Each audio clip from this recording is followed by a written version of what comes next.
pagi siswa SMA Kalam Kudus 2 Jakarta 10 MIPA. Kembali lagi bertemu dengan Ibu dalam proses pembelajaran jarak jauh pada pagi hari ini. Harapan Ibu semuanya dalam keadaan sehat dan siap untuk belajar. Kamu belajar di rumah dan Ibu mengajar dari rumah. Dan persiapkanlah dirimu dengan buku paket yang ada di hadapanmu, alat tulis, buku catatan, karena pada pembelajaran ini ada materi-materi tambahan yang merupakan referensi untuk kamu dan ada pertanyaan pada akhir pembelajaran kita nantinya. Baik, pada pagi hari ini kita akan belajar tentang ekosistem. Judulnya ekosistem. Ekosistem dipelajari dalam ilmu ekologi. Nah, sebelumnya, apakah kompetensi dasar dari pembelajaran pada hari ini? Yaitu menganalisis komponen-komponen ekosistem dan interaksi antar komponen tersebut. Selanjutnya, kamu mampu menyajikan karya yang menunjukkan interaksi antar komponen ekosistem, jaring-jaring makanan, dan siklus biogeokimia. Selanjutnya, apa tujuan pembelajaran pada hari ini? Tujuan pembelajaran pada hari ini, setelah melakukan pembelajaran dengan model discovery learning, kamu dapat menganalisis komponen-komponen ekosistem, menemukan tipe interaksi antar komponen ekosistem yang ada di sekitar, menyusun jaring-jaring makanan dan daur biogeokimia, dan mampu mempresentasikan secara komunikatif dan kreatif akan materi ekosistem. Nah, seluruh siswa, ekosistem ini dipelajari dalam ilmu khusus yaitu ekologi. Ilmu yang mempelajari tentang interaksi antara makhluk hidup dengan makhluk hidup dan makhluk hidup dengan lingkungannya. Nah, sekarang pertanyaan, apakah yang dimaksud dengan ekosistem tersebut? Ekosistem adalah hubungan timbal balik antara makhluk hidup dengan lingkungan dan makhluk hidup dengan makhluk hidup yang merupakan satu kesatuan fungsional di mana komponen yang satu saling berinteraksi dengan komponen yang lain. Komponen ekosistem terbagi atas dua. Satu, kelompok makhluk hidup, yaitu manusia, hewan, tumbuh-tumbuhan, dan mikroorganisme. Sedangkan yang kedua adalah kelompok tak hidup, antara lain suhu, cahaya, air, kelembaban, udara, tanah, dan garam-garam mineral. Di dalam ekosistem ini ada tingkatan organisme yang sebelumnya kamu pernah mempelajari pada bab 1 ketika kamu baru masuk di kelas 1 sebelumnya, yaitu mulai dari tingkatan organisme atau individu, yang kedua populasi, ketiga komunitas, keempat ekosistem, dan lingkup besar adalah biosfer. Nah, silakan perhatikan gambar yang ada di hadapanmu. Di situ ada kelompok gambar. Pertama ada organisme, kemudian ada populasi, ada komunitas, dan ada ekosistem. Nah, populasi merupakan kelompok organisme yang sama, terdapat dalam satu tempat dalam kurun waktu tertentu. Nah, ada kepadatan populasi ketika jumlah individu tersebut, individu yang sama tersebut pada waktu tertentu persatuan luas. Selanjutnya ada yang disebut dengan distribusi populasi. Distribusi populasi yaitu persebaran individu-individu sejenis pada suatu tempat tertentu. Kepadatan populasi dipengaruhi oleh angka kelahiran atau natalitas, angka kematian atau mortalitas, dan migrasi. Ada dua, imigrasi dan emigrasi. Terjadi interaksi antara komponen biotik dan abiotik. Dalam skala besar itu terjadi di dalam biosfer, baik antara individu dengan individu dan individu dengan lingkungannya, atau populasi dengan lingkungannya, atau komunitas dengan lingkungannya. Nah, selanjutnya di dalam ekosistem itu ada fungsi, ada tugas, ada jabatan khas organisme tertentu di dalam habitatnya. Nah, inilah yang disebut dengan niche atau relung.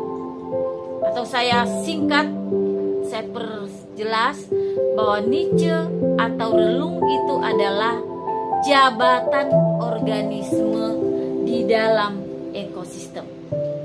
Nah, apa sajakah yang merupakan peran khasnya atau niche-nya di dalam ekosistem tersebut? Yaitu pertama ada yang disebut sebagai produsen, ada yang disebut sebagai konsumen, ada yang disebut sebagai decomposer, dan ada yang bertindak sebagai detritivor. Di dalam ekosistem terjadi interaksi, yaitu pertama interaksi antar individu. Nah, ini terjadi ketika di dalam satu populasi terjadi perebutan bahan makanan, atau inilah yang disebut dengan kompetisi. Semakin banyak populasi, maka interaksi atau kompetisi yang terjadi semakin kuat. Selanjutnya ada kompetisi intraspesifik. Kompetisi di mana terjadi antar individu di dalam populasi. Selanjutnya ada interaksi yang disebut dengan simbiosis, yaitu dua spesies yang berbeda hidup bersama. Antara lain simbiosis mutualisme, komensalisme, dan parasitisme. Bisa dilihat di gambar bentuk simbiosis yang terjadi. Di dalam ekosistem terjadi aliran energi. Energi mengalir melalui hubungan makan-memakan dari tingkatan trofik 1 ke tingkatan trofik di atasnya. Namun, aliran energi dari produsen ke konsumen tidak efisien. Sebagian hilang dalam bentuk panas.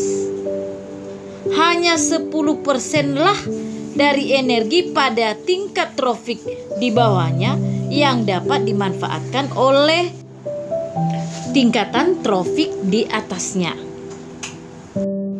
Pada saat terjadi perpindahan energi, terjadilah proses makan dan dimakan. Dan pada alur sederhana, ini disebut sebagai rantai makanan. Selanjutnya, kalau rantai makanan itu saling berhubungan antara rantai makanan yang satu dengan yang lain, akan membentuk yang disebut dengan jaring-jaring makanan. Berikutnya di dalam ekosistem ada yang disebut dengan piramida ekologi. Piramida ekologi adalah susunan tingkat trofik atau tingkat nutrisi atau tingkat energi secara berurutan menurut rantai makanan atau jaring-jaring makanan dalam ekosistem. Piramida ekologi ini berfungsi menunjukkan perbandingan di antara tingkatan trofik yang satu dengan tingkatan trofik lainnya pada suatu ekosistem. Bisa kita lihat pada gambar, ada 3 macam piramida ekologi, yaitu 1 piramida makanan, 2 piramida biomasa, dan 3 piramida energi. Nah, nanti kamu harus mencari tahu apa perbedaan ketiga piramida ekologi tersebut. Nah, siswa semuanya, kita tadi sudah belajar tentang aliran energi terbentuk rantai makanan dan jaring-jaring makanan. Nah, dan di dalam proses itu ada yang disebut dengan tingkatan trofik, ketika terjadi aliran energi dari produsen ke tingkat trofik di atasnya.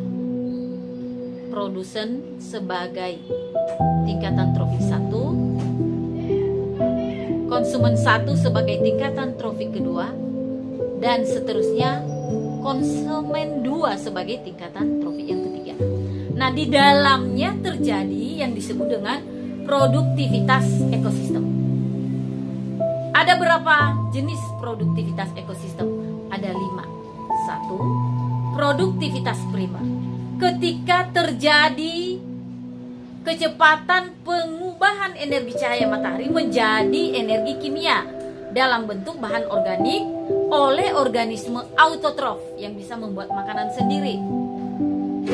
Selanjutnya yang kedua, produktivitas primer kotor, yaitu seluruh bahan organik yang dihasilkan dari proses fotosintesis pada organisme autotrof. Dan yang ketiga, produktivitas primer bersih, yaitu berat kering dari bahan organik yang tersimpan.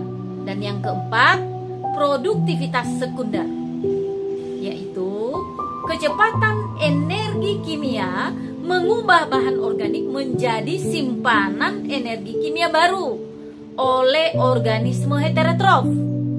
Dan yang kelima, efisiensi ekologi, yaitu perbandingan produktivitas bersih antara satu tingkatan trofik ke tingkatan trofik berikutnya. Contohnya dari produsen ke konsumen 1 ke konsumen kedua, atau tingkatan trofik 1 produsen, K1 sebagai tingkatan trofik di atasnya, K3 dan selanjutnya. Nah, itulah tentang produktivitas ekosistem. Selanjutnya, bagian yang kita pelajari pada materi ekosistem itu ada yang disebut dengan daur biogeokimia. Bio, daur yang terjadi melalui makhluk hidup, melalui tanah dan bahan organik atau anorganik.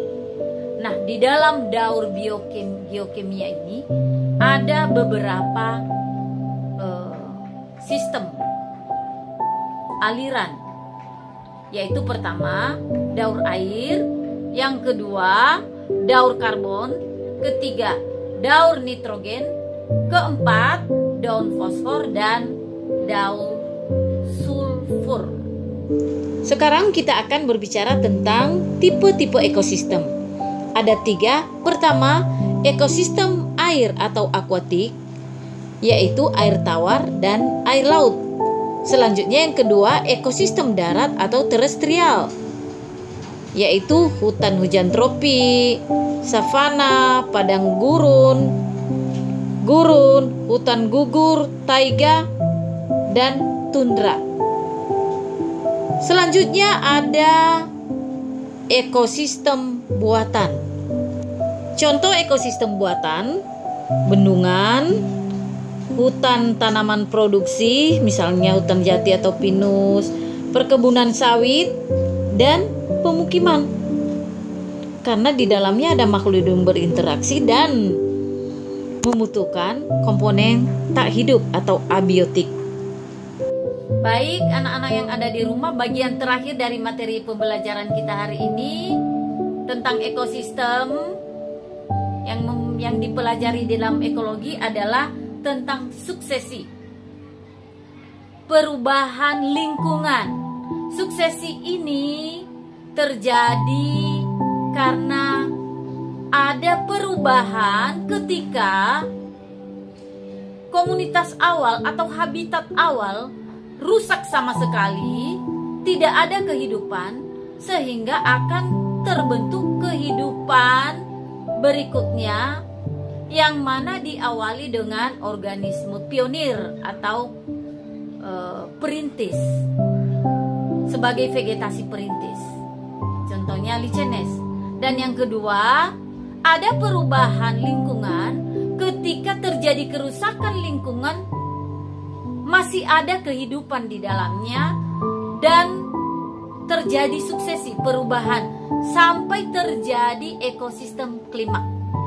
Nah, suksesi itu dibagi dua, yaitu satu suksesi primer dan yang kedua suksesi sekunder.